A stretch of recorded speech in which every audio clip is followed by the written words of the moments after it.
Hello and welcome to the new All-American Partner Stunt Scoring System. This video will cover the difficulty table and score sheet.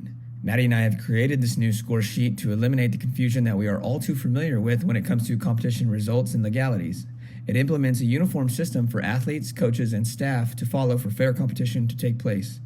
Judges will now be able to easily and accurately score a routine based on execution rather than the traditional method of determining both difficulty and execution.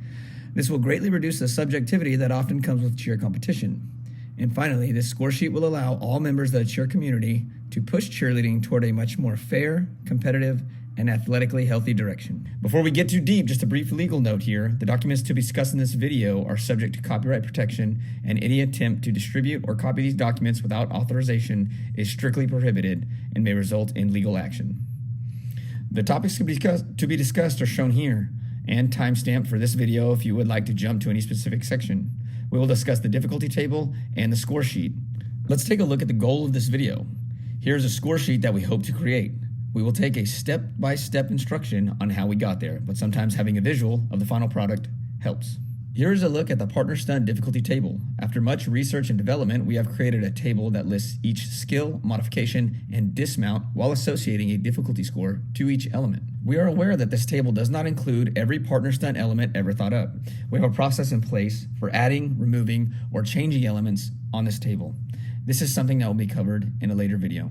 We can see that the table is organized into 3 sections: skills, modifications, and dismounts. Let me lead with if there are any confusions with the naming or execution of these skills, modifications, or dismounts, it will be clarified in a later video. In the skill section, we can see that each skill has been given an identification number, name, and difficulty associated with each landing position where possible. The position of free commonly indicates that the base will catch the flyer with 2 hands and by both of the flyer's feet. The skills have been divided by skill type as well. ID numbers in the 100s are straight skills, the 200s are twisting skills, the 300s are flipping skills, 400s are inversion skills, and 500s are our mixed skills. Looking a bit further, let's take a look at the QP skill. As a reminder, the QP skill is where the base tosses the flyer straight up and catches the flyer on 1 hand and by 2 feet. If we follow the difficulty table, the QP has been given the ID number 104. When the skill is caught with the flyer in the liberty position, the difficulty score is 2.0. Caught with the flyer in the stretch position, the difficulty is 2.1. Caught with the flyer in the QP position, the difficulty is 1.8. And we see no difficulty score available for the free position, as this skill is not intended to be caught with both of the base's hands. These difficulty scores also indicate that it is most difficult to execute the QP skill to the stretch position while being least difficult to the QP position. Looking at other skills listed, we can see that some skills have only 1 available position while others have multiple or all available positions. The next section we'll look at is the skill modification section. This section is used if a couple would like to modify a desired skill. We see that the ID number of this section has 2 parts. The number indicates the associated skill, and the letter represents the modification. Keep in mind that modifications can take place in either the entry or middle of the skill, depending on the skill being modified. For example, if we look at skill 401, the hand-in-hand at prep level. This is where the flyer does a handstand on the base's hand and then pops through to a standing position, also in the base's hand, without ever touching the floor. For this skill, we see that there are 12 variations available. Entry modifications include 401-TO, indicating a toss entry, and 401-DA, indicating a Diamondov entry, just to name a few.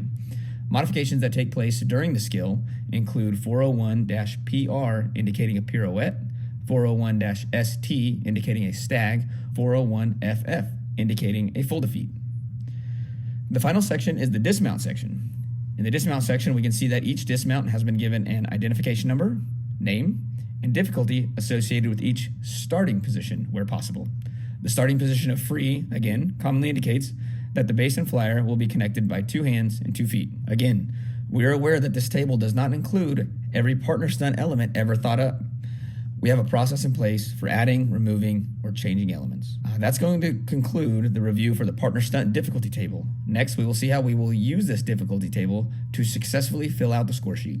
The score sheet is broken down into 5 sections: athlete information, results in order, skill order and description, judges score, and calculations. Starting at the top with athlete information, Pretty straightforward. We see spaces for athletes' first name, last name, and affiliation. Affiliation is typically going to be the all-star gym or school in which the flyer or base is representing. Spaces for the competition name, location, and date are also pretty straightforward, but it's encouraged that you check with your competition host for accuracy. Division will also be specified in each competition. Beginner, intermediate, and advanced are likely to be the most common. The results and order section is to be used by competition staff only. In this section, the athletes will find useful information such as order of finish, total points awarded, performance order, and raw score. Again, pretty straightforward, with the exception of raw score, and we'll cover that closer to the calculation section. The skill and order section is going to be the most critical for athletes. Accuracy is everything here, as this is their only way to communicate with the judges the skills that they will be competing. The order column is the performance order of the skills to be competed. Number is the ID number associated with each element. Position is the intended landing or starting position of each element.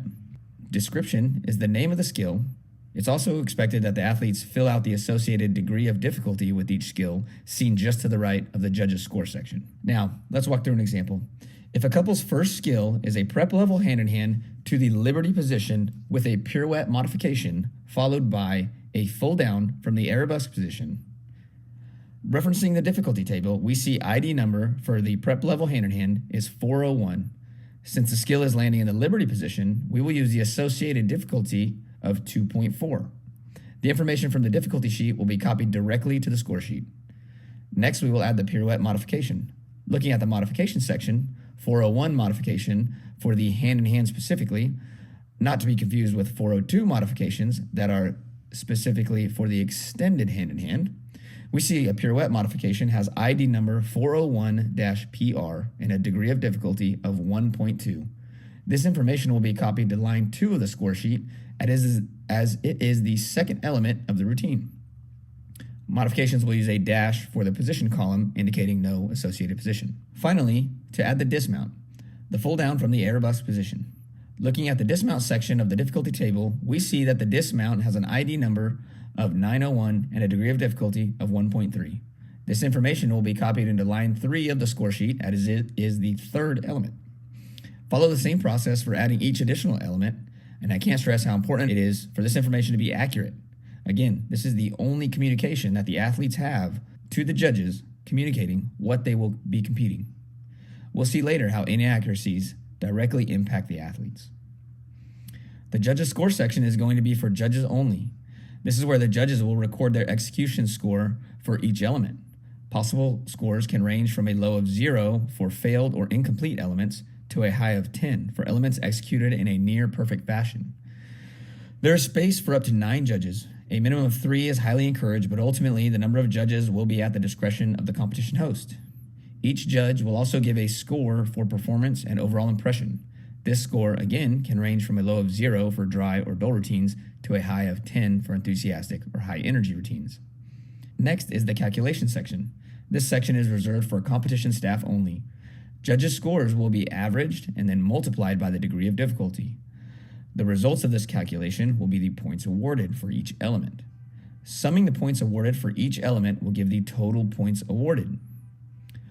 Looking back at the results and order section, staff is now able to fill out the information. Notice that the raw score has been calculated by assuming a perfect execution score of 10 for each element, multiplied by the degree of difficulty. That's going to conclude the video explanation of the new All-American Partner Stunt scoring system, including the score sheet and difficulty table. In later videos, we will dive more in depth to other elements involved in this system. But for now, we can see that when the difficulty table and score sheet have been used in tandem, it drives fairness and accuracy for partner stunting competitions. As this method continues to get adopted by competition hosts and organizations, we are expecting exponential growth and progressive movement towards cheerleading being recognized as a sport.